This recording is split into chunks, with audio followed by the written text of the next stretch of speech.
안녕하세요. 저는 30대 가정주부입니다. 결혼한 지는 2년 정도 되었어요. 이제 막 아이 계획도 하면서 준비를 하려고 했는데 갑작스러운 남편의 해외 발령으로 인해서 결혼한 지 2년 만에 떨어져 지내게 되었습니다. 저도 같이 따라갈까 했지만 치안이 좋지 못한 쪽으로 발령이 나서 가는 거라 아무래도 위험할 것 같기도 하다며 남편이 1년만 기다려 달라고 하더라고요. 솔직히 해외 나가서 말도 제대로 안 통하는데 가 있는 것도 무섭기도 하고 그래서 그냥 한국에 남아있기로 했습니다. 그런데 남편이 조심스레 또 한 가지 제안을 하더라고요. 평소에는 혼자 살고 계시는 시아버님 댁에 남편이 종종 들려서 살펴보고 챙겨드리고 그랬어요. 저는 한 달에 4번 정도 찾아뵙고 같이 식사하고 그랬습니다. 남편이 시아버님, 시어머님과 일찍 사별을 하시고 아직까지 혼자 계셔서 많이 안쓰러워하고 챙기는 효자였거든요. 이제 자기가 해외로 나가면 아버님을 자주 들여다보기 힘들고 하니까 제가 혼자 있는 것도 걱정이 되고 아버님이랑 같이 지내는 건 어떻겠냐고 제안을 하더라고요. 솔직히 많이 망설여지긴 했습니다. 시아버님이랑 사이가 안 좋은 편은 아니에요. 좋은 편입니다. 그런데 혹시 같이 살면서 사이가 괜히 불편해지고 불만이 생기지는 않을까 걱정이 되더라고요. 남편이 계속 부탁을 하고 저도 이 큰 집에서 혼자 지내는 게 무섭기도 하고 그래서 알겠다고 했습니다. 대신에 당신 돌아오면 진짜 나한테 지금보다도 더 잘해야 된다고 투정 아닌 투정을 부렸습니다. 남편이 떠나기 일주일 전 시아버님이랑 합가를 했습니다. 아버님은 계속 혼자 지내도 되는데 괜히 세아가 불편하게 내가 여기 들어오는 거 아니냐고 재차 말씀을 하셨어요. 아버님, 절대 그런 거 아니니까 그런 걱정하지 마세요. 저도 아버님 같이 계시는 게 마음이 더 편하고 좋으니까 괜히 그런 생각하지 마셔요. 내가 괜히 미안해서 그렇지. 혹시 불편하거나 그런 거 있으면 꼭 말해다오. 바로 집 알아보마. 네, 알겠어요. 아버님 걱정 마세요.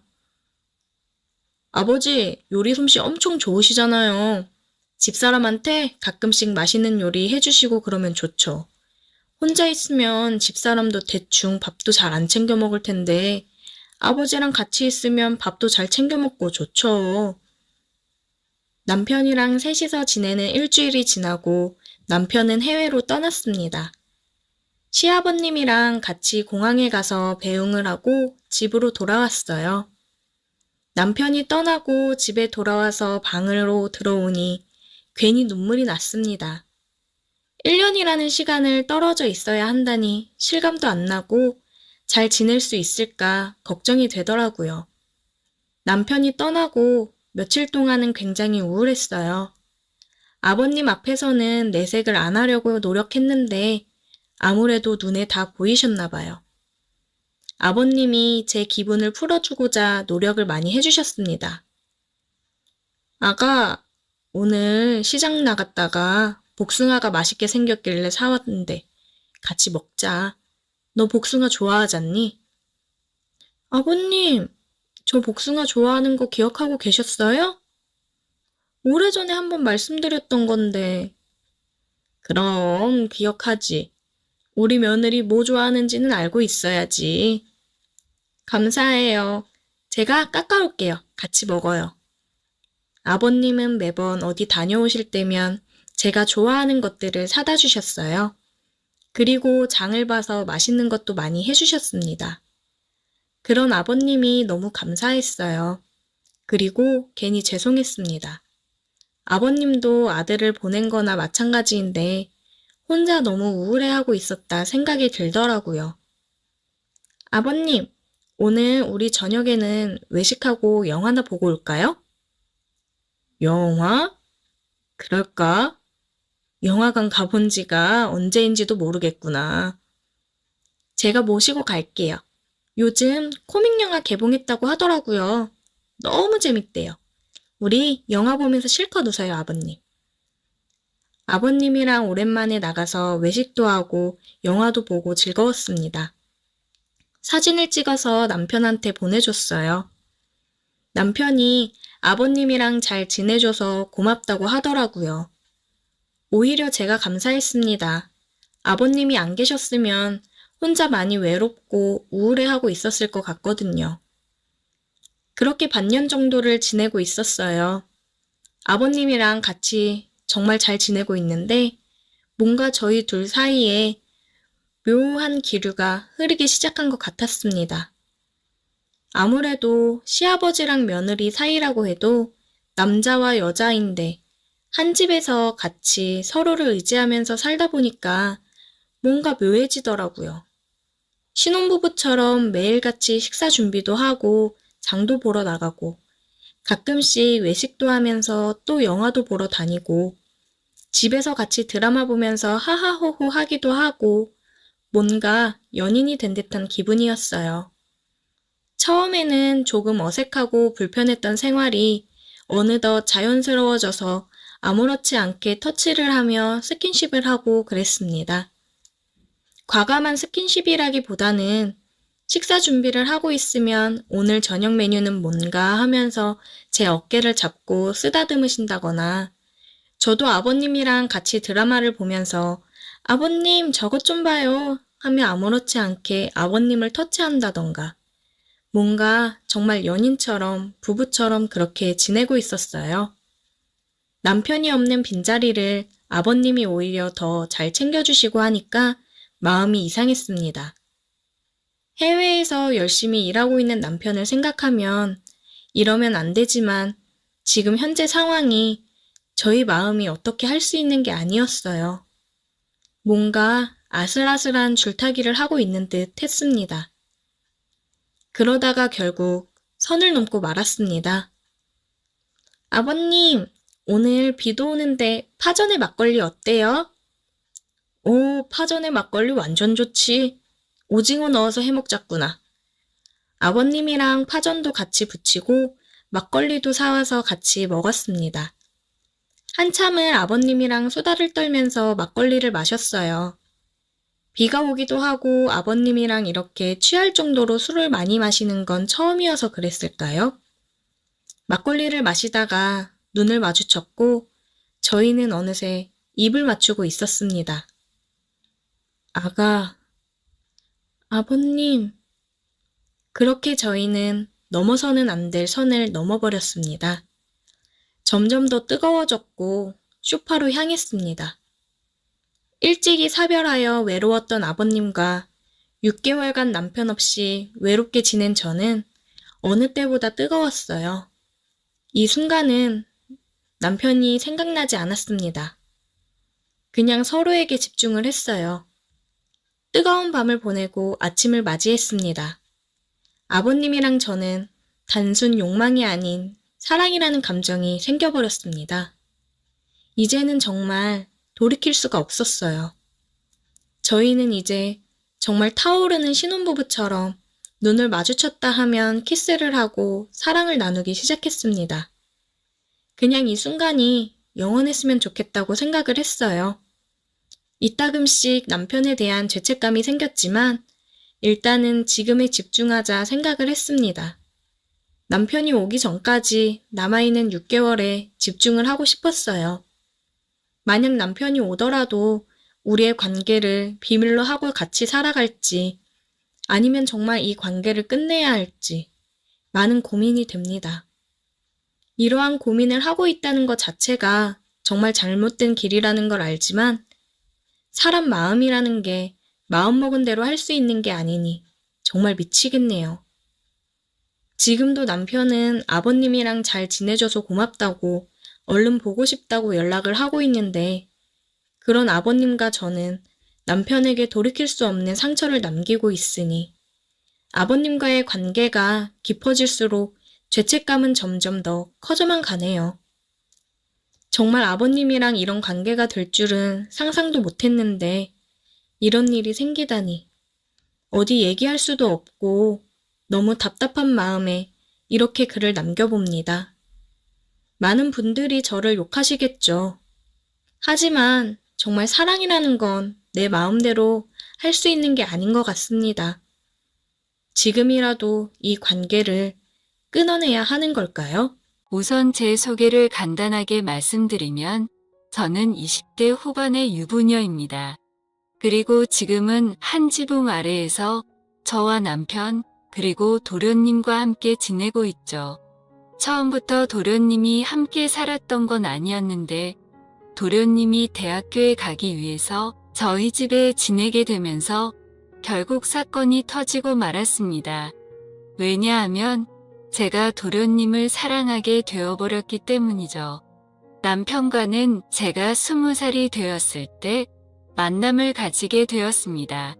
어릴 때 철없이 만나서 이렇게 사랑이 변했다고 생각할 수도 있겠지만 제 인생에 있어서 모든 걸 다 줘도 전혀 아깝지 않은 그런 완벽한 남자였습니다. 그리고 남편도 결혼을 하기 전에는 세상 그 누구보다 저를 아껴주고 사랑해줬던 남자였죠. 저희가 처음 만나게 된 건 다름 아닌 제가 다니던 대학교에서 만나게 되었습니다.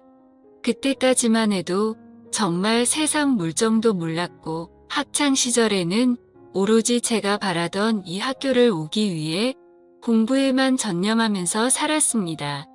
그래서 남들이 다 해보는 연애도 한번 제대로 해본 적도 없었고 연애는 까짓거 대학교 가서 실컷 해보면 되지라는 생각이 컸었죠. 하지만 막상 대학교에 입학하고 나서 수많은 남자들을 마주하게 되면서 제 성격을 잘 알게 됐습니다. 나름대로 많은 사람들이 제게 고백을 해줬지만 도저히 용기를 내서 사귀고 싶은 사람이 없더군요. 그러다 신입생 환영회를 하는 자리에서 제 남편을 만나게 되었습니다. 남편은 그때 당시에 학교에 다니고 있던 재학생은 아니었고 작년에 졸업을 하고 회사에 취직해서 대학교 후배들을 만나러 왔던 사람이었죠. 그러자 제 옆에서 술을 마시던 선배들이 수군대기 시작하더라고요. 제 남편이 작년에 여기 학과 대표였다면서 공부를 진짜 잘했다고 말했습니다. 그리고 졸업을 하자마자 대기업에서 데려가려고 줄을 설 정도로 능력이 출중한 선배라고 하더군요. 그래서 저는 그런가 보다 생각을 하고 넘겼고 그때는 솔직히 큰 관심이 없었습니다. 왜냐하면 어린 나이였던 저는 능력이 좋은 남자보다는 얼굴이 잘생긴 남자에게 더 관심이 많았기 때문이죠. 그렇게 그냥 별 생각 없이 저는 술을 한 잔씩 마시고 있을 때였습니다. 갑자기 제 옆으로 대뜸하더니 자신을 소개하면서 악수를 건네더라고요. 자신은 작년에 졸업을 했고 대기업 어느 곳에 다니고 있는데 반갑다면서 웃더군요. 그런 이야기들은 이미 듣기도 했고 제게는 이 남자가 별로 관심이 없었지만 웃으면서 네 선배님 반가워요 라고 대답을 했죠. 그렇게 간단하게 인사만 하고 그 자리를 떠날 줄 알았는데 그날 술자리가 끝날 때까지 지겹도록 제 옆에서 이야기를 하는데 그때는 왜 이러는 거지 싶었습니다. 그렇다고 처음에 생각했던 마음처럼 계속해서 관심이 없지도 않았습니다. 이야기를 한참 나누다 보니 정말 똑똑하고 젠틀한데 매력까지 넘쳤던 이 남자에게 약간은 호기심이 들었기 때문이죠. 그리고 주변에 있던 여자 선배들은 인기 많던 선배님이 이러는 모습은 처음 본다면서 말을 하는데 그 말을 듣고 나니까 괜히 저도 모르게 우쭐해지는 기분까지 들더라고요. 한참 뒤 술자리는 끝이 났고 저는 집으로 가려고 택시를 기다리고 있었습니다. 그때 뒤에서 선배는 제 앞에 차를 대더니 집까지 데려다 준다고 했죠. 그러면서 자신은 차를 갖고 와서 술 안 마셨으니 걱정 안 해도 된다고 얼른 타라고 말했습니다. 저는 술에 좀 취해서 피곤한 것도 있었고 처음으로 보는 외제차에 관심이 생겨서 그 차에 올라탔습니다. 그때는 무슨 정신이었는지 술에 취해서 온갖 헛소리를 했던 것 같네요. 선배님은 졸업하자마자 돈이 어디 있어서 이런 차를 샀냐고 하는 등 선배님이 이 학교에서 인기도 제일 많고 공부도 완전 잘했다면서요. 라며 정신없는 소리를 내뱉었죠. 그러자 그 선배는 자신보다 어린 동생이 혀가 꼬여서 헛소리를 하는 걸 좋게 봤는지 제게 귀엽다고 하더니 주말에 둘이서 같이 밥이나 먹자고 하더라고요. 저는 반쯤 정신이 나가 있었기에 별로 생각이란 걸 거치지 않고 약속을 잡게 되었습니다. 하지만 다음날 눈을 떠서는 망했다 싶은 마음이 들었죠. 물론 그 선배에게 호기심이 생기기는 했지만 그건 단순히 호기심일 뿐 제가 꿈에 그리던 첫 연애 상대는 절대 아니었기 때문입니다. 그렇다고 술에 취해서 약속을 잡은 거라며 실수라고 할 수도 없는 노릇이었고 주말이 오기까지 너무나도 침울한 마음으로 한 주를 보내고 있었습니다. 결국 약속한 주말이 찾아왔고 남자와 단둘이 만나는 건 처음이었기에 내심 많이 떨리더군요. 저는 약속 시각에 맞게 약속 장소에 도착을 했고 고급스러운 식당 안으로 들어갔습니다. 선배는 먼저 와서 자리에 앉아 있었고 미리 주문을 했다면서 잠시 뒤에 코스별로 요리가 나오기 시작하더군요. 솔직히 뭔가 기분이 좋았습니다. 처음으로 와보는 고급스러운 식당에서 비싸 보이는 음식들도 먹으니 힐링하는 기분이 많이 들었죠. 그리고 선배는 상냥하고 차근하게 제게 음식에 대해 설명을 해주면서 섬세하게 저를 챙겨주더라고요. 아마도 그런 좋은 모습에 저도 모르게 제 마음은 점점 빠져들었던 것 같습니다. 처음에는 나가기 싫던 마음이 식사가 끝나고 나니 그런 마음은 이미 사라지고 없었죠. 식사가 끝난 뒤에는 선배의 차를 타고 외곽에 있는 풍경 좋은 카페로 향했습니다. 오랜 시간 동안 차분히 대화를 나누게 되었고 선배가 어떤 사람인지 조금 더 알 수가 있겠더라고요. 남들이 생각하듯이 태어날 때부터 천재였던 사람은 아니었고 어려운 가정 형편 때문에 집안을 살리기 위해서 정말 열심히 공부를 했다고 했습니다. 그런 진지한 얘기들을 하면서도 재치 있게 웃음을 줘서 즐거웠습니다. 결국에는 좋은 회사에 취직하면서 파격적인 제안으로 차도 받게 되었고 남 부럽지 않은 연봉을 받게 되었다고 하더라고요. 그러면서 자신은 저를 처음 보는 순간부터 숨이 멎을 만큼 반하게 됐고 진지하게 만나볼 생각이 없냐고 했습니다. 솔직히 그때는 많은 호감이 생기기는 했지만 그 선배와 연애를 하고 싶은 마음은 없었죠. 저는 정말 죄송하다고 거절을 했고 그 선배는 자신이 너무 성급했던 것 같아서 미안하다고 하더라고요. 그러면 우선 부담 없이 한 번씩 같이 만나서 밥이나 먹고 친하게 지내보자길래 어쩔 수 없이 그러자고 대답하게 되었습니다. 그날 이후로 선배를 가끔씩 만나며 지냈습니다. 아주 좋지도 않았고 그렇다고 관심이 없지도 않은 그런 마음이었죠. 그러다 어느 날 학교에 행사가 있어서 선배는 또다시 학교로 찾아오게 되었고 그 선배의 진가를 알게 되어버렸습니다. 처음 봤던 날은 술에 취해서 잘 몰랐는데 정말 유명한 연예인이라도 왔다는 듯 여자 선배들은 평소 알던 모습을 숨긴 채로 엄청나게 애교를 부리더군요. 분명 그렇게까지 관심이 없었는데 그런 모습을 보고 있으니 저도 모르게 질투라는 감정이 생겨났습니다. 저는 어디서 그런 용기가 났는지 대뜸 선배에게 친한 척 다가가서 인사를 했더니 선배는 활짝 웃으면서 잘 지내냐면서 제 머리를 쓰다듬더라고요. 그 순간 주변에 있던 모든 사람은 일시정지가 되어버렸고 저는 가슴이 뛰기 시작했습니다. 그날 그 사건으로 인해 저는 제 진심을 알게 되었고 고백을 받았던 제가 오히려 선배에게 제 마음을 알려주고서 연애를 시작하게 되었죠. 처음에는 하나의 문제도 없다고 생각될 만큼 모든 순간이 행복했고 만족스러웠습니다. 그래서 어린 나이임에도 불구하고 저는 결혼 고백을 승낙하게 되었고 22살이라는 어린 나이에 유부녀가 되어버렸던 거죠. 그때는 이 사람과 지내면 평생이 행복하겠구나 싶었습니다. 하지만 그런 행복은 결코 오래가지가 않더군요. 처음에는 다른 신혼 부부들처럼 알콩달콩 행복했던 것 같습니다.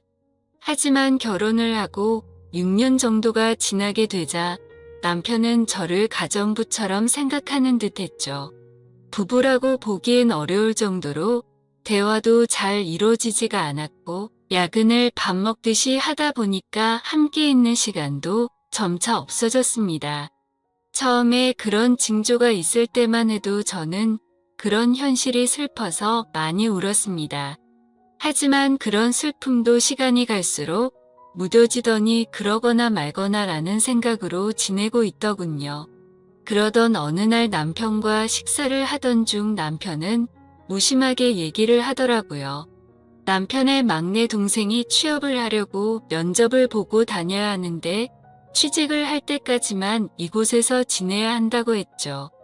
저는 저와 한마디 상의도 없이 그런 결정을 내리고 통보하는 모습에 화가 났습니다. 결국에 또 싸움을 하게 됐고 도련님이 오면 나는 집 나갈 거라고 통보하고 방으로 들어가 버렸죠. 하지만 제 협박 아닌 협박은 남편에게 전혀 통하지도 않더군요. 그러거나 말거나라는 마음인지 주말 아침 일찍 현관벨이 울려서 봤더니 도련님이 왔더라고요. 저는 미리 알지도 못했기에 깜짝 놀랐습니다. 그저 당황스럽기도 했고 남편 때문에 화도 났었고 그런 복잡한 마음이었던 것 같네요.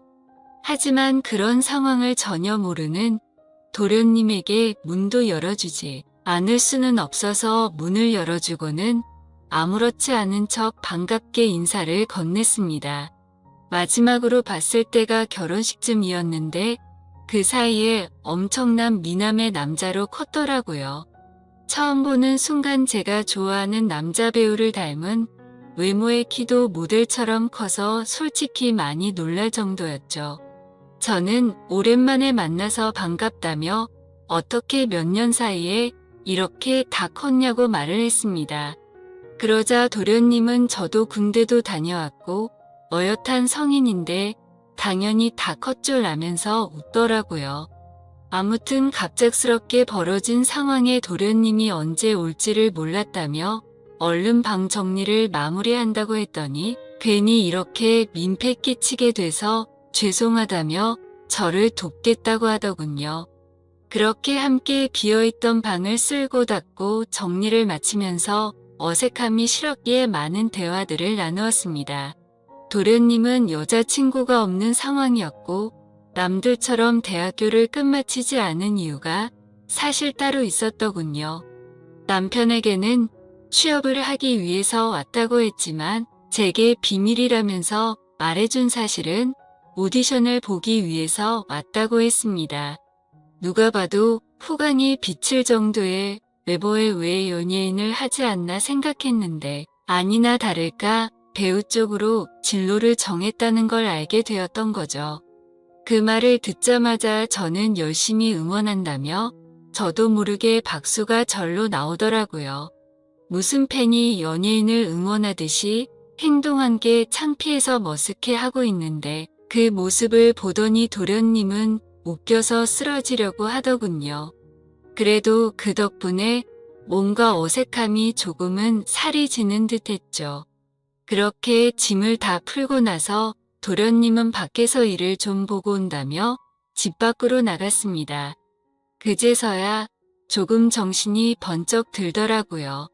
이제 와서 다시 집에서 나가라고 할 수도 없는 노릇이고 어쩔 수 없이 당분간은 함께 지내야겠구나 생각하고 체념을 했습니다. 그날 저녁 남편과 도련님은 함께 식사를 나누면서 그동안의 회포를 풀었고 다음날부터는 가정주부인 저와 따로 일이 없던 도련님은 대부분의 시간을 함께 보내게 되었습니다. 혼자서 외롭게 있던 집에서 도련님과 이것저것을 함께하니 예전과는 달리 무료할 틈이 없었죠.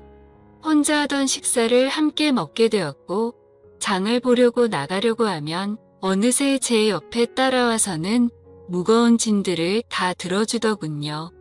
그리고 쉬면서 보내는 시간에는 같이 TV도 보고 영화도 보는데 사소한 것들 하나하나 모든 게 너무 잘 맞아서 편하더라고요. 좋아하는 영화나 음악 같은 취향들도 비슷했고 너무 완벽주의자였던 남편과는 달리 엉뚱한 구석의 도련님은 제 마음을 편하게 해줬습니다.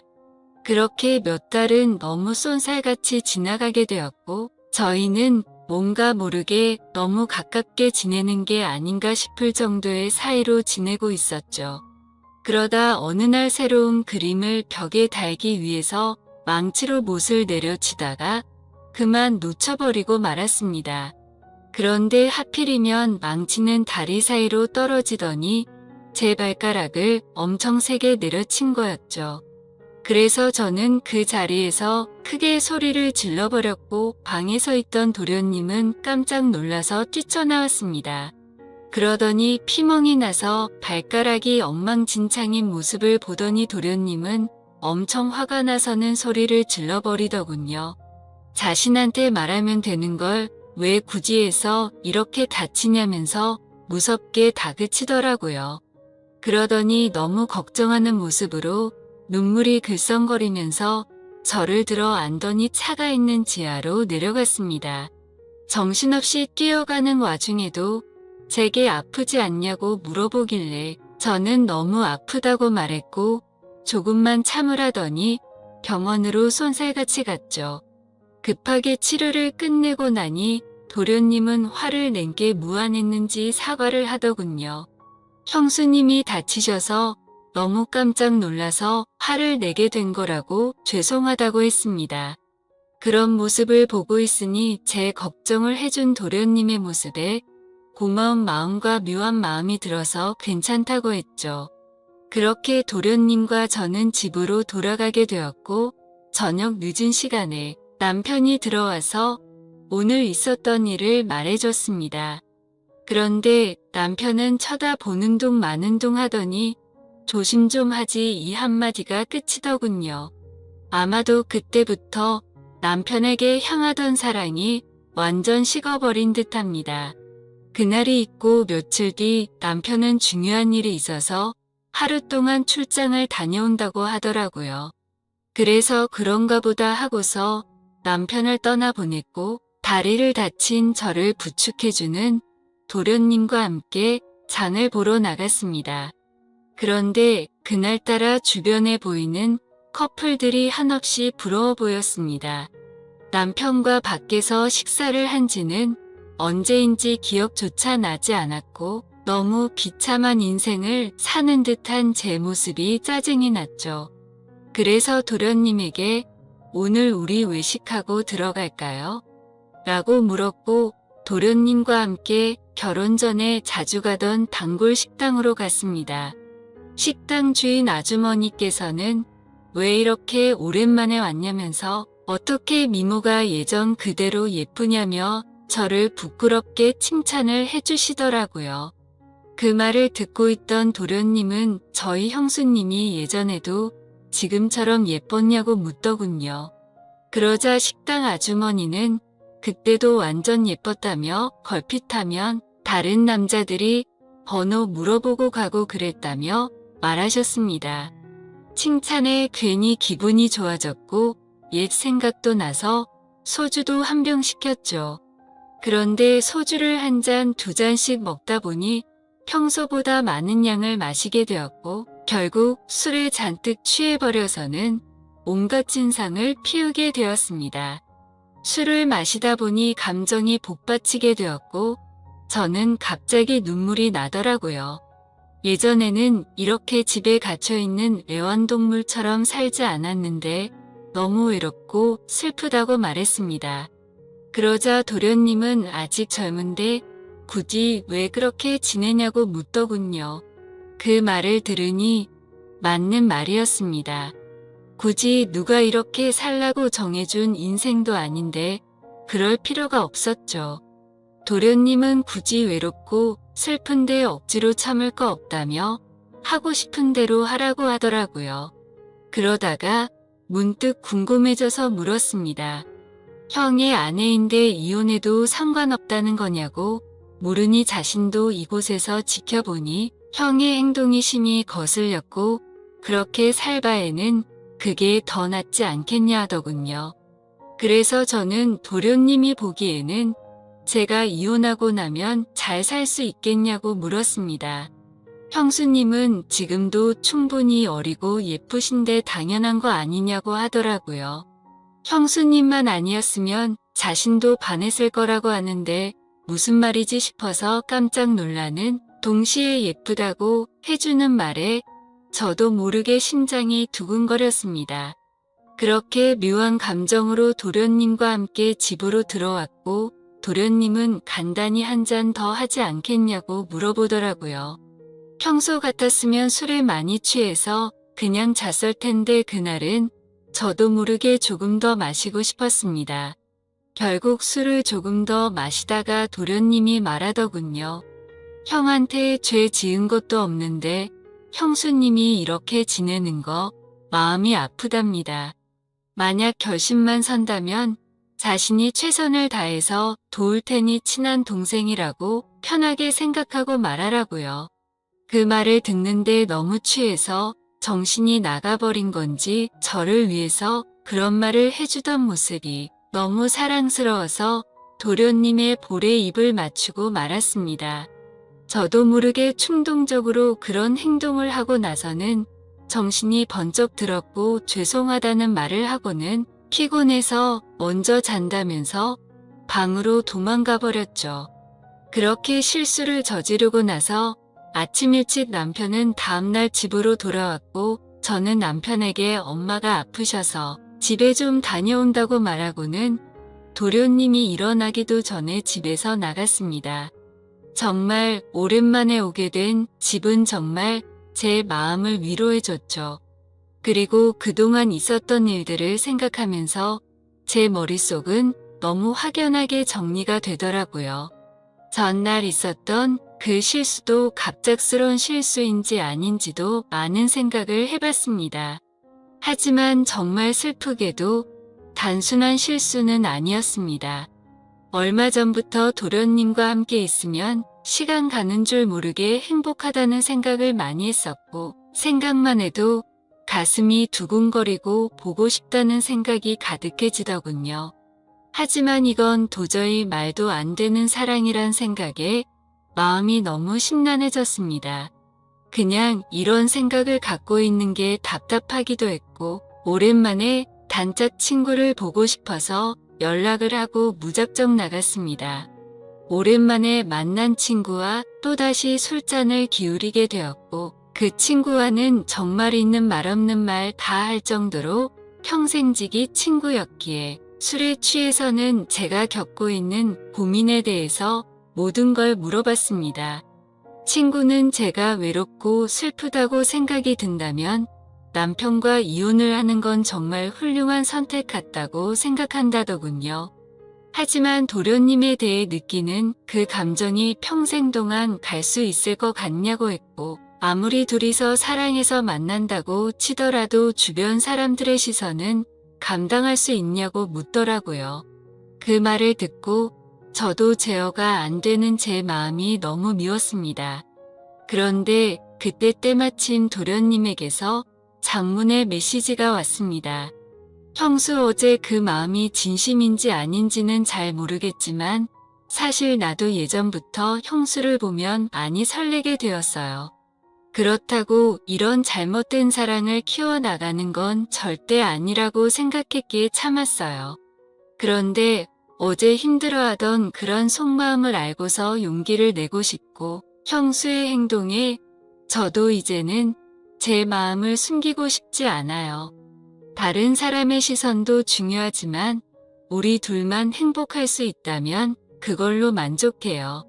그리고 굳이 우리가 이곳에서 지낼 필요도 없고 해외에서 새로운 시작을 하면 되니까 신중하게 생각해 주세요. 이렇게 메시지가 왔는데 그걸 보자마자 제 마음은 더욱더 심란해졌습니다. 그날부터 잠깐도 쉴 새 없이 어떻게 해야 하지라는 생각으로 며칠이 흘러가 버렸죠. 하지만 아무리 큰 사랑일지라도 이렇게 드라마에서나 나올 법한 사랑을 하기에는 저는 겁이 많았습니다. 결국 도련님의 고백을 거절해야겠다고 마음을 먹은 채로 제가 살고 있던 집으로 돌아가는 길이었습니다. 그런데 도련님과의 만날지 말지의 생각을 해본 것만으로도 바람을 핀 것처럼 남편에게 미안한 마음이 들었죠. 그래서 오랜만에 남편과 외식을 하고 싶은 마음에 깜짝 놀래켜주려고 남편의 회사로 찾아갔습니다. 남편 회사 근처에 위치한 커피숍에서 커피를 시키고서는 남편에게 연락해서 이곳으로 오라고 하려고 전화를 하려던 순간이었습니다. 그런데 제 눈앞에는 충격적인 광경이 펼쳐지고 말았죠. 신호음이 가는 중에 남편이 저 멀리서 보였는데 어떤 미모의 어린 여자와 입맞춤을 하고는 회사로 들어가더군요. 내가 지금 본 게 도대체 뭐지 싶었고 너무 충격적이었습니다. 솔직히 남편에 대한 미련은 전혀 없는 줄 알았는데 막상 바람을 피우는 그 모습을 보니 배신감의 피가 거꾸로 솟는 기분이더군요. 순간적으로 저는 그 길로 남편이 아니라 곧장 그 여자의 뒤를 따라갔습니다. 그렇게 택시를 따라간 그 길은 제게 너무나도 익숙한 길이었죠. 그렇게 도착한 목적지는 다름 아닌 바로 제가 다니던 대학교였습니다. 저는 택시에 내리자마자 소리를 쳐서 그 여자를 불러 세웠습니다. 그러자 그 여대생은 당황해하면서 저를 쳐다보더라고요. 그래서 저는 다가가서 말했습니다. 나 태호 씨 부인 되는 사람인데 태호 씨가 누군지 아시죠? 라고 했습니다. 그 말을 듣자마자 그녀는 엄청 당황해 하더군요. 태호 선배요? 태호 선배가 부인이 있다는 건 전혀 몰랐는데 라며 말끝을 흐리더라고요. 그래서 저는 대충 상황 파악이 되었고 시간을 좀 내달라고 하고는 그동안 있었던 일에 대해서 이야기를 듣게 되었습니다. 제 남편과 처음 만나게 된 건 올해 초에 특별 초청 강사로 남편이 왔던 거였고 그때부터 만나오게 된 거였으니까 6개월가량을 몰래 만나오고 있었더군요. 그리고 며칠 전 출장을 갔다 온 것도 이 여자와 여행을 다녀왔던 거였답니다. 이 여자에게는 처음부터 총각인 척 행세를 했다더라고요. 어린 동생 같은 여자가 너무 큰 충격을 받아서 울고 있는데 안쓰럽기까지 하더라고요. 그래서 말했습니다. 나도 이 학교 나와서 언니 같아서 해주는 말인데 그 남자 정말 변하기 시작하면 끝도 없는 놈이라고 했죠. 나는 오늘부로 이놈이랑 당장 끝낼 거라서 상관없는데 앞으로 어떻게 할지는 잘 결정하라고 말하고는 집으로 돌아와 버렸습니다. 저는 그렇게 집으로 모든 짐을 싸서 나가려고 가고 있는데 남편이란 놈에게서 한참 동안 전화가 오더니 계속 받지 않으니 그 여자애와 통화를 하는 건지 전화가 그만 오더군요. 현관문을 열고 들어서자 도련님이 아무렇지 않다는 듯이 해맑은 미소로 웃으면서 반기는데 참아왔던 눈물이 왈칵 쏟아졌죠. 도련님은 너무 당황해하면서 저를 끌어안아줬고 한참 울고 나서 모든 사실을 이야기해줬습니다. 그러자 제게 말하더라고요. 차라리 잘된 거라고 생각하랍니다. 자신도 그런 더러운 짓을 한 친형을 앞으로 마주 보는 것조차 싫다면서요. 하지만 그 순간에는 일단 당장은 짐을 싸서 나가고 싶고 한순간도 그곳에 있기가 싫었습니다. 그래서 이 이야기는 나중에 하자고 말했고 도련님은 제 짐을 들고 저희 본가까지 저를 바래다 줬죠. 저는 오늘 있었던 상황이 정신이 없어서 온몸에 힘이 빠져서 잠이 들고 말았습니다. 그런데 그날 밤 벨소리가 울리더니 도련님에게서 전화가 오더라고요. 집 앞이라고 나오라고 해서 나가봤더니 얼굴에 피멍이 들어서는 저를 아프게 한 게 너무 열받아서 참을 수가 없었답니다. 그냥 너무 보고 싶어서 참아왔다며 친형이 한 짓 때문에 상처받아서 울고 있는 저를 보는 게 너무 슬펐답니다. 제가 자신을 선택하든 안 하든 형에게 자신의 마음은 솔직하게 다 말했다고 합니다. 저는 마음이 너무 복잡했지만 아무튼 그렇게까지 하고 왔는데 그냥 보내기가 싫더라고요. 그렇게 그날은 상처를 치료해줬고 다시 고민해보고 연락을 준다고 했죠. 그 사건이 있고 나서 며칠 뒤에 남편과는 만나서 이야기를 하게 됐습니다. 얼굴에 상처를 보니 차마 볼 수 없을 정도로 훨씬 심각한 상태더라고요. 그런데 그 모습을 보는데 전혀 불쌍해 보이지 않고 기분이 다 풀렸습니다. 남편은 잠깐의 실수를 한 거라며 제게 용서를 해달라면서 울면서 매달렸습니다. 하지만 저는 조금이나마 있던 마음조차도 이미 다 사라졌기에 제발 그만하라고 했죠.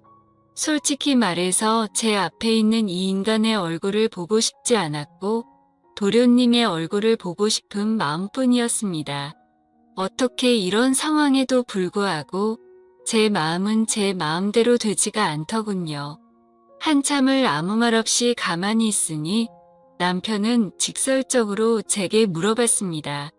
동생이 너를 사랑한다고 했다는데 너는 걔를 어떻게 생각하냐고 하더라고요.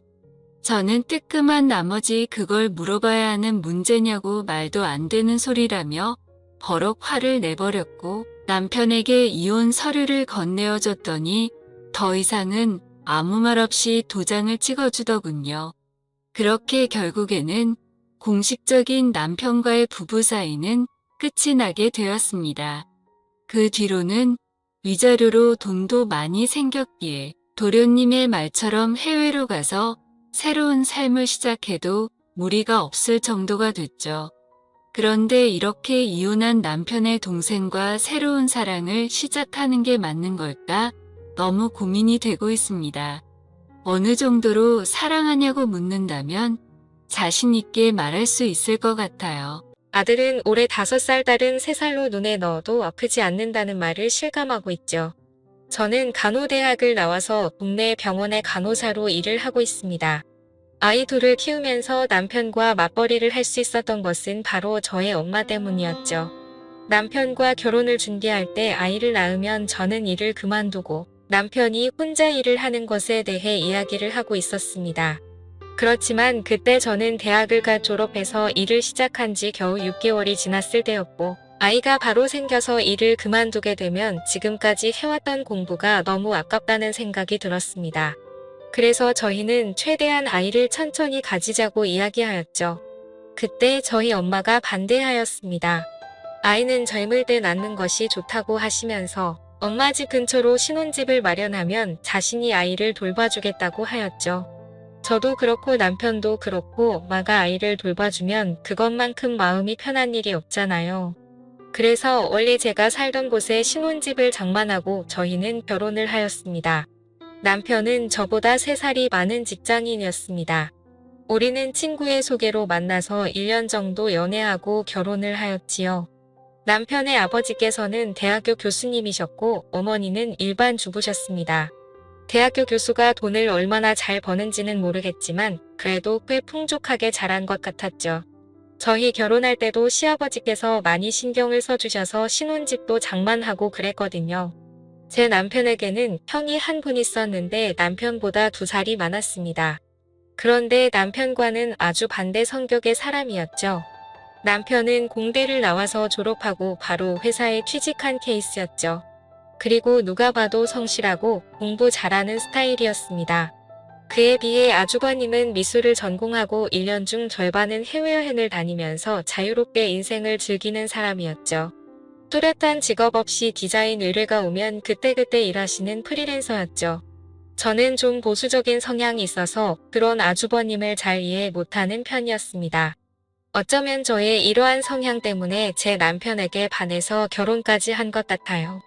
자유로운 성향의 아주버님이어서 제 남편이 저와 먼저 결혼하고 아주버님은 결혼에는 관심도 없어 보였습니다. 저희가 결혼하고 1년 뒤 저는 임신을 하게 되었죠. 시부모님에게 임신 사실을 알리자 시부모님은 너무 좋아하시면서 맛있는 것을 사주겠다고 주말에 나오라고 하셨죠. 그래서 식당을 예약하려고 하는데 시어머니께서 어른 6명으로 예약해 달라는 겁니다. 제가 의아해서 왜 6명인지 물어보자 시어머니는 아주버님이 여자친구를 데리고 와서 가족들에게 인사를 시키겠다고 하였습니다. 남편은 그 말을 듣고 많이 놀라며 말했습니다. 지금까지 형이 10명 넘게 여자 만났는데 부모님한테 처음으로 인사시키는 거야. 이거 왠지 결혼 생각도 있어 보이는데. 그래, 그러면 잘 된 거지. 아주버님도 언제까지 혼자서 저렇게 살 수는 없잖아. 빨리 짝 찾아서 결혼해야지. 주말이 되었고 저희 식구는 식당에 모였습니다. 시부모님은 저에게 수고했다면서 몸 조심하라고 격려도 해주시고 기분이 너무 좋아 보이셨습니다. 그때 아주버님이 여자친구와 함께 식당으로 들어왔습니다. 그런데 아주버님의 여자친구를 보자마자 저는 너무 놀라고 말았죠. 그 여자친구는 바로 저의 대학교 동기였습니다. 저랑 그렇게 친하지는 않았지만 서로 얼굴은 아는 사이였죠. 저 같은 경우는 학생을 더하고 학교 생활을 좀 활발하게 한 편이었고 아주버님의 여자친구는 학교 활동도 잘 안 하는 조용한 학생이었습니다. 그런데 키도 크고 좀 마른 편이고 얼굴도 하얗고 예쁘기 때문에 아르바이트로 쇼핑몰 모델도 한다는 소문이 있었습니다. 저는 이런 자리에서 그 친구를 만날 거라는 생각을 하지도 못했었는데 세상 참 좁다는 생각이 들었습니다. 아주버님이 여자친구를 데리고 와서 저에게 인사를 시키는데 그 친구도 저를 알아보고 반갑게 인사를 하더군요. 솔직히 그렇게 반갑지는 않았지만 저도 매우 반가운 척 인사를 했습니다. 그런데 원래는 제 임신을 축하하기 위해서 모인 자리였는데 순식간에 아주버님의 여자친구를 인사시키는 자리로 바뀌어버린 것이 좀 서운해졌죠. 티를 내지 않기 위해 무진장 애를 써서 사람들은 몰랐겠죠. 인사를 했습니다. 저도 제가 마음이 임신을 왔다는 것은 인정합니다. 그럼에도 서운한 마음이 드는 것은 제가 어떻게 할 수 없는 일이었습니다. 그리고 저보다는 제 뱃속에 있는 아이가 잊혀진 것 같아 더 서운한 느낌이 들었죠. 집으로 돌아가서 저는 대학교 친구에게 전화를 했습니다. 그리고 식당에서 있었던 일을 이야기했죠. 친구는 놀라면서 말했습니다. 걔 있잖아, 남자 소문 엄청 안 좋잖아. 진짜 난 모르는데 학교에서 만나는 사람 없었던 걸로 아는데 학교에서는 없었지. 그런데 걔 쇼핑몰 모델 했었잖아. 그러면서 유부남 사진 기사랑 바람도 났었다고 그러고 남자 모델들하고 엄청 만나고 다녔대. 그리고 홍대 클럽 가면 걔 모르는 사람 없다고 그러더라. 이내 아주버님한테 조심하시라고 전해드려. 저는 친구의 말을 듣자 예전 학교에 떠돌던 소문들이 기억났습니다. 어떤 교수와 사귄다는 소문도 있었고 같은 대학교 운동선수랑 사귄다는 소문도 있었죠. 저는 아주버님이랑 그 친구랑 사귀는 것이 솔직히 말해서 싫었습니다. 제가 아주버님 일에 왈가왈부할 것은 아니지만 그래도 남편의 형님인데 그런 소문 안 좋은 여자를 만난다는 것이 마음에 걸렸죠. 구정이 되었고 저희는 시댁에 갔습니다. 시댁에 도착하니 아주버님과 그 친구가 와 있었습니다. 그 친구는 어머니를 도와서 전을 부치고 있었죠. 제가 일을 도와드리려고 하자 시어머니께서는 임신한 사람은 일하지 말고 쉬라고 하셨습니다. 그러면서 저 대신 남편을 불러서 음식하는 것을 도우라고 하셨습니다. 저는 식탁에 앉아 계신 아주버님 옆에 앉아서 이런저런 이야기를 하였습니다. 제가 아주버님에게 물어보았습니다. 아주버님 여자친구는 어떻게 만났어요? 제가 이번에 태국으로 혼자 여행을 갔었는데 여자친구도 혼자서 여행을 왔더라고요. 그래서 같이 밥 먹고 관광도 같이 다니다가 사귀게 되었죠. 와, 여행 가서 만나다니 로맨틱하네요. 이런 말하면 팔불줄 같지만 여자친구가 좀 예쁘잖아요. 그래서 제가 열심히 쫓아다닌 거죠. 맞아요. 대학교 때도 예쁘다고 남자들이 끊이지 않는다고 그러더라고요. 그러자 아주버님은 음미 있는 표정으로 저에게 물었습니다. 그래요, 대학교 때 인기 많았어요. 그게 저랑은 그렇게 안 친해서 잘은 모르거든요. 그런데 교수님이랑 사귄다는 소문도 있었고 쇼핑몰 모델 하면서 모델들이랑 만난다는 소문도 있었고요. 그리고 홍백클럽에서도 유명하다는 소문도 있었고요. 그러자 아주버님은 웃으면서 말했습니다. 그렇게 인기 많은 애가 내 여자친구라니 기분 좋은데요. 저는 제 귀를 의심했습니다. 아니, 남자 소문이 안 좋았다고 기뜸을 해줬는데 그걸 인기 많은 여자 만났다고 좋아하다니 제 기준으로는 이해가 되지 않았습니다. 잠시 후 온 가족들이 둘러앉아 저녁을 먹고 있는데 아주버님이 웃으며 그 친구에게 말했습니다. 더 대학교 때 남자들한테 완전 인기 많았다면서. 그러자 그 친구는 어쩔 줄 몰라 하면서 말했죠. 아니야, 나 그런 적 없어. 그게 부끄러워할 일이야, 자랑스러워할 일이지. 내 여자친구가 예쁘다는 모든 남자들이 인정한다는 소리잖아. 난 기분이 좋은데 그러면서 허탕하게 붙는 것이었죠. 그리고 시부모님에게 그 친구와 결혼을 하겠다고 말하는 것이었습니다. 그러자 저를 제외한 모든 가족들이 격하게 축하를 해주었습니다. 특히 시어머니께서 많이 좋아하셨죠.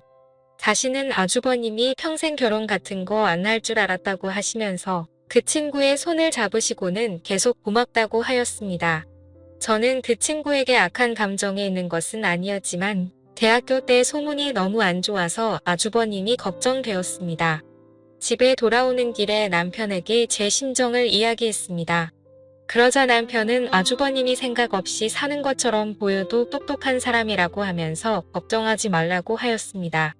저 역시도 제가 반대한다고 해서 이 결혼이 취소될 거라고는 절대 생각하지 않았습니다. 다만 마음 어디 한 군데가 계속 찜찜한 기분이었죠.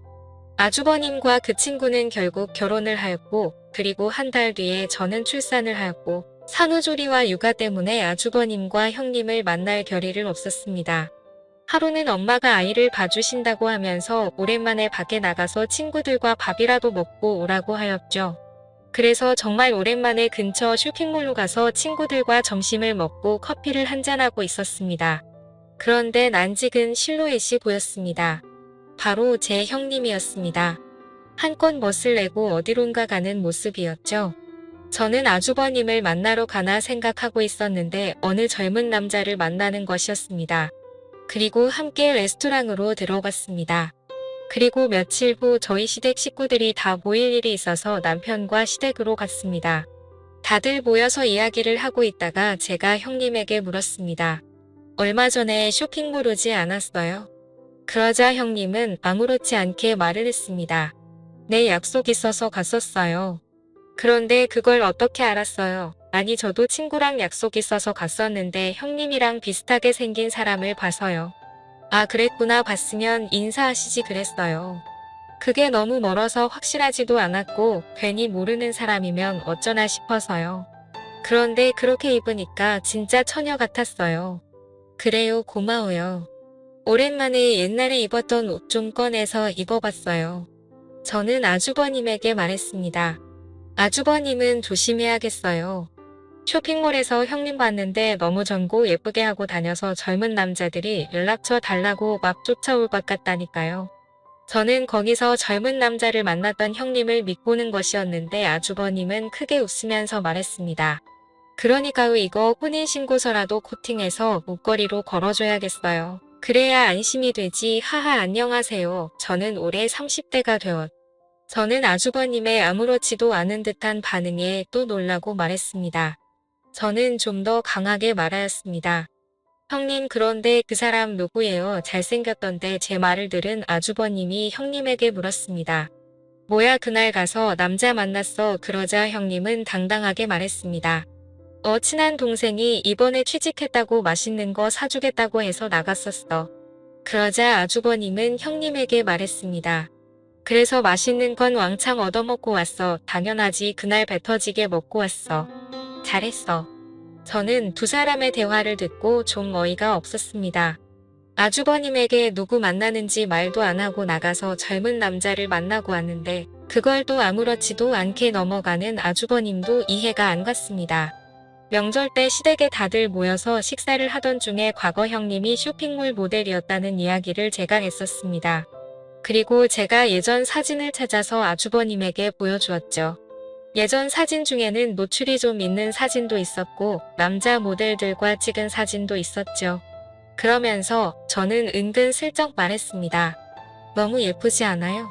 이때는 남자들한테 그렇게 인기가 많았어요. 라고 말하자 아주버님은 또 껄껄 웃으시며 말했습니다. 진짜 인기 많을 만하네요. 저는 다른 시댁 식구들은 안 들리게 아주버님에게 이야기했습니다. 아주버님 이런 사진 찍는 거나 남자한테 인기 많았다는 거 아무렇지도 않아요. 그러자 아주버님은 별일 아니라는 식으로 이야기했습니다. 어렸을 때 이 사람 저 사람 만나봐야지 나중에 실수하지 않는 거라고 생각해요. 그리고 대학교 때 면접 만나기 전이잖아요. 저랑 만나고 나서 잘하면 됐지 이전에 어땠는지는 별로 신경 안 써요. 저는 그날 이후로는 아주버님과 형님에 대해서 아무 말도 하지 않았습니다. 아주버님이 저렇게 생각하는데 제가 말을 꺼내봤자 무슨 의미가 있게 그렇지만 형님의 과거가 신경 쓰이는 것은 어쩔 수 없었습니다. 오지랖이라고 할 수도 있겠지만 아주버님도 가족인데 신경 안 쓰는 것도 도리가 아닌 것 같았고 그냥 혼자서 스트레스 받으며 지내고 있었죠. 그러던 중 시어머니께서 교통사고로 갑작스럽게 돌아가시고 말았습니다. 시어머니께서 타고 있던 택시가 터널에서 다른 차량과 접촉사고가 났는데 택시가 터널 벽에 심하게 부딪히면서 어머니는 그 자리에서 바로 사망하시고 말았죠. 저희 식구들은 모두 큰 슬픔에 빠지고 말았습니다. 무엇보다도 시아버지께서 너무 슬퍼하셨습니다. 그날 이후 제대로 드시지도 못하시고 혼자 멍하게 앉아 계시면서 하루 종일 담배만 피셨죠. 제 남편도 그렇고 아주버님도 그렇고 다른 제정신이 아닌 사람들처럼 보였습니다. 그렇게 1년이라는 시간이 흘렀고 이제 어느 정도 정리가 된 듯한 느낌이었습니다. 어느 날 아주버님이 남편과 저를 불러서 상의할 일이 있다고 하였습니다. 그래서 아주버님과 형님 그리고 저희 부부는 식당에 모여서 이야기를 나눴습니다. 주된 이야기는 바로 시아버지의 문제였습니다. 시아버지는 서울 근교에 전원주택을 지으셔서 살고 계셨습니다. 그런데 시어머니께서 돌아가시고 혼자 남으셔서 평소에 식사하시는 것도 문제가 될 것 같아 다들 걱정하고 있었죠. 그래서 아주버님은 자신들이 아이도 없고 형님도 일을 쉬고 있는 상태이고 자신도 정식으로 회사에 출근하는 사람이 아니니 자신들이 시아버지를 모시고 살겠다고 하는 것이었습니다. 사실 저희 집은 아이들 때문에 제 부모님 집과 가까운 곳에 살고 있어서 시댁과는 거리가 꽤 되는 편입니다. 그래서 평소에도 시댁에 자주 가기가 힘들었죠. 그에 비해 아주버님들은 원래도 시댁 근처에 있었고 평소에도 자주 시부모님을 찾아뵈어서 형님도 그렇고 시부모님과 매우 친하게 지내고 있었습니다. 아주버님은 자신들이 살고 있는 집을 처분하고 시아버지의 주택으로 가겠다고 한 것이었죠. 제 남편은 아주버님에게 너무 미안해하며 고마워했죠.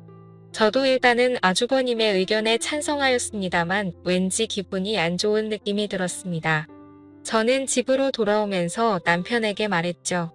아주버님이 갑자기 아버지를 모시겠다고 그럴까? 이제 아빠도 혼자시잖아. 그럼 혼자 되셨을 때부터 모셨어야 되는 거 아니야? 왜 갑자기 그럴까 몰라. 그냥 형수가 아버님 곧 모시고 살고 싶다고 그랬대. 아무래도 아빠 혼자 계시는 게 마음에 걸렸나 보지. 형님이 억울해서 형도 아버지 모시고 사는 거 결심한 거라고 그러더라고. 저는 뭔가 느낌이 안 좋았습니다. 형님이 아무래도 아버님이 사시는 그 전원주택을 노리고 그곳에 들어가는 느낌이었습니다. 그 주택은 넓기도 하고 가격도 꽤 되는 것으로 알고 있었죠. 저는 남편에게 말은 못하고 형님이 참 여우 같다는 생각이 들었습니다. 괜히 이런 이야기 했다가 남편이 괜한 오해한다고 뭐라고 할 것 같았죠. 솔직히 저희는 그 전원주택 없어도 사는데 아무 지장도 없고 그리고 지금까지 욕심을 내본 적도 없습니다. 그런데 사람이 참 감사한 게 형님이 그 주택을 노린다는 생각이 들자 저도 갑자기 그 주택에 사심이 욕심이 생기더라고요. 저는 집으로 돌아와서도 계속 욕심을 내지 말자 다짐했습니다. 그래 형님이 아버님을 모시고 사는 것만으로도 충분히 집값하는 거야. 그러니까 이해하자. 하지만 마음은 그렇지 않았죠. 추석 연휴가 다가왔고 제가 다니던 병원이 때마침 인테리어 공사를 하게 되어서 저는 의도치 않게 10일이 넘는 휴가를 얻게 되었습니다. 그냥 집에서 푹 쉬고 싶었는데 아이들이 놀러 가고 싶다고 노래를 부르더군요. 그래서 이번에 시아버지 댁에 며칠간이 있을 결심을 했습니다. 아주버님과 형님 사이에는 아직 아이가 없었고 저희는 아이가 둘이나 있었죠. 그리고 시아버지께서는 저희 아이들만 보면 뒤로 넘어갈 정도로 아끼고 좋아하셨습니다. 생각해보니 형님은 시아버지와 함께 살며 예쁨도 받고 서로 친하게 지낼 텐데 왠지 우리 아이들이랑 저만 소외당할 것만 같은 생각도 좀 들었죠. 저는 남편에게 제 생각을 이야기하니 남편도 흔쾌히 허락해 주었습니다. 그리고 남편은 지금 아주버님께서는 일 때문에 외국에 잠깐 나가 있는 상태라 아버님이 더 허전해 하실 거라면서 아이들이 가면 좋아하실 거라고 말했죠. 저는 짐을 챙겨 아이들과 시아버지 댁으로 갔죠. 저희가 가자 시아버지와 형님은 너무 좋아하더라고요. 아이들도 시골의 좋은 공기를 마시면서 마당에서 시아버지와 함께 놀며 즐거운 시간을 보냈습니다. 저는 옆에 형님이 있는 것을 보고 형님 시골에 온 지도 이제 2년째인데 어때요? 살만해요? 네, 좋아요. 공기도 좋고 여유롭고 그런데 좀 심심하지 않아요. 여기 보니까 근처에 아무것도 없던데 그렇게 심심할 겨를도 없어요. 집안일하고 아버님 챙겨드리고 그러면 하루가 다 지나가 있어요. 그때 아이들과 함께 있던 시아버지께서 좀 피곤하신지 자리에 털썩 앉으셨습니다. 그러자 형님은 급하게 시아버지에게 달려갔고 시아버지를 부축하였습니다. 그리고 시아버지는 그런 형님이 고마운지 형님의 손을 꼭 잡고 일어나셔서 형님의 어깨를 토닥여 주셨죠. 저는 속으로 두 사람이 함께 살면서 많이 친해졌구나 하고 생각했습니다. 그날 밤 저는 아이들과 함께 있다가 초저녁에 잠이 들었습니다. 그래서 밤 10시쯤에 눈을 떴습니다. 다들 잠을 자는지 밖은 조용했지요. 저는 물을 마시려고 거실로 나왔는데 시아버지 방에서 이상한 소리가 들리는 것이었습니다. 저는 시아버지 방문에 귀를 가까이 가져갔습니다. 그러자 시아버지의 거친 숨소리가 들려왔습니다. 저는 너무 놀라서 하마터면 들고 있던 물컵을 떨어뜨릴 뻔했죠. 저는 심호흡을 하고 다시 귀를 가까이 댔습니다.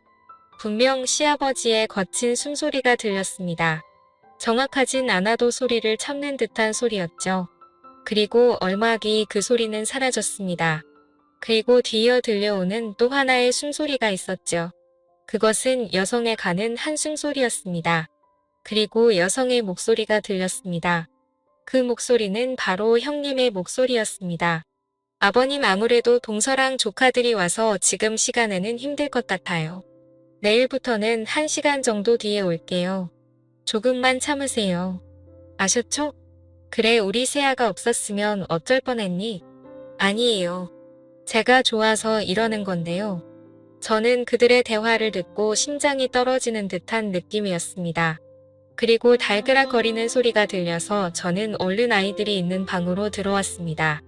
시아버지와 형님의 신음소리와 그들의 대화까지 저는 이 사실을 믿을 수 없었습니다. 저는 한 번 더 사실을 확인해야겠다는 생각이 들었죠. 다음 날 저는 아이들을 모두 재워놓고 저도 자겠다고 인사를 드리고 방으로 들어갔습니다. 그리고 저의 모든 신경은 거실로 향해 있었죠. 밖에서 인기척이 들리고 방문이 열리고 닫히는 소리가 들렸습니다. 저는 몰래 나와서 시아버지 방 앞에 서서 방문에 귀를 댔습니다. 그리고 그 안에서 어김없이 시아버지의 신음소리가 들렸죠. 이건 분명했습니다. 게다가 형님은 예전부터 남자 관계가 좋지 않았다는 소문이 많았죠. 아니 땐 굴뚝에 연기 나지 않는다는 옛말도 있었고 사람은 고쳐 쓰는 것이 아니라는 말도 생각이 났습니다. 그렇지만 아무리 남자가 궁해도 시아버지와 저런 관계를 맺다니 저는 너무나 큰 충격에 빠졌죠. 저는 마음을 단호하게 먹고 형님에게 따지기로 마음 먹었습니다. 저는 식탁에 앉아서 형님이 나오기를 기다렸습니다. 잠시 뒤에 형님은 자그마한 가방을 들고 시아버지 방에서 나왔습니다. 그리고 식탁에 불이 켜져 있는 것을 보고는 화들짝 놀랐죠. 저는 형님에게 차갑게 말했습니다. 잠깐 저랑 말 좀 해요. 그러자 형님은 알겠다고 하면서 식탁에 앉았습니다. 저는 단도직입적으로 물었습니다. 이 아심한 밤에 아버님 방에서 뭐 하고 있었던 거예요? 형님은 아무 말도 못하고 고개를 숙였습니다. 저는 말을 이어갔습니다. 아니, 왜 아무 말도 못해요? 이러는 거 아주버님은 알고 계세요. 네. 그이는 알고 있죠. 그리고 그이가 부탁한 일이기도 하고요. 저는 그 말을 듣고 너무 놀랐습니다. 뭐라고요? 아주버님이 부탁을 했다고요? 아니, 세상에 어떻게, 아마 도련님이었어도 그랬을 거예요. 그러니까 너무 뭐라고 하지 마세요. 저는 그 말이 더욱 어이가 없었습니다. 뭐라고요? 내 남편이어도 그랬다고요? 그러자 형님은 담담히 말했죠. 네. 동서도 나랑 같이 간호학과 나왔고 지금도 간호사로 일하고 있으니까 동서도 할 수 있는 일이죠. 저는 그 말을 듣고 좀 당황스러웠습니다. 그게 무슨 말이에요? 간호사랑 그거랑 무슨 상관이에요? 그러자 형님은 모든 사실을 털어놓았습니다. 사실 시어머님이 돌아가시고 아주버님께서 시아버지를 모시고 살고 싶어 했는데 시아버님이 급구사양해서 함께 살지 못했다고 합니다. 그 스트레스 때문인지 건강이 많이 안 좋아지시더니 결국엔 급성으로 당뇨병에 걸리셨고 인슐린 주사를 주기적으로 맞아야 한다고 하였죠. 시아버지께서는 저와 남편이 걱정할까봐 말을 안 하셨고 형님과 아주버님이 함께 살면서 시아버지를 돌보고 있었던 것이었습니다.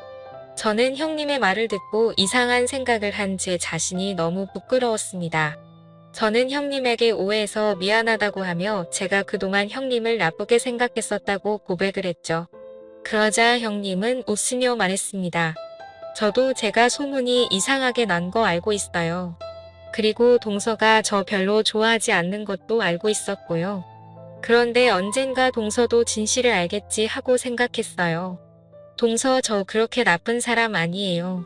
그리고 20살 때 처음 동서를 봤을 때부터 동서랑 친하게 지내고 싶었어요. 이제 10년이 훌쩍 지났지만 앞으로 친구처럼 지내요. 네, 저는 형님이 이렇게 마음이 넓은 사람인 줄 이제야 알게 되었습니다. 그리고 쾌격하게 형님을 생각했던 제 자신의 후회 있죠. 저는 형님에게 말했습니다. 네, 앞으로 우리 친하게 지내요.